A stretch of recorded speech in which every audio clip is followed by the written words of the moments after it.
मैं दुकानदार है, मैं दुकान डाल ली है, तेरे होटल का कोई खबर ही नहीं है।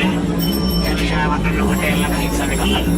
ठीक है, तुमने होटल लेके इलाके में कोई भी उसका हिस्सा नहीं है बुलाया तो कोई भी छुपा सकता। चल शाम को होटल का जरा है ना हिस्सा काट, नहीं तो फिर अपना सामान की दुकान सारा कुछ तो उठा दी सीधा चल। हाँ जी, क्या हो गया? हाँ बोलो अकेला तो फिर आ जाओ यहाँ पे किसी न किसी को चूना लगाने के लिए। मैं तुम्हारी दुकान बंद करवा के छोड़ूंगा, वरना मैं तुम्हें किसी गरीब बंदे से चूना लगाने दूंगा। चलो अपनी दुकान लो, निकलो यहाँ से। दोबारा मेरा अच्छा फ्रूट वाले बड़ी सी 2-3 फ्रूट तोड़ ले, टाइम बहुत सामने मैंने आगे भी जा रहा है और कोशिश के करेंगे ऐसे बंदों से लेना बच के लाके। अच्छा भाईजान, कितने हो गए पैसे इसके? हो भाई, आपसे कैसे पैसे लेने हैं? आपने तो आज मेरी इतनी हेल्प की है। आपके ऐसे अच्छे बंदों की वजह से तो आज ये चल रही है, और आपके ऐसे अच्छे बंदों की वजह से तो हम जैसे गरीबों की दुकान चल रही है। आप ले दे ऐसे ही ले जाए, पैसे ना दे इसके। अगर आप और फ्रूट चाहिए तो मैं आपको और फ्रूट डालकर दे देता हूँ।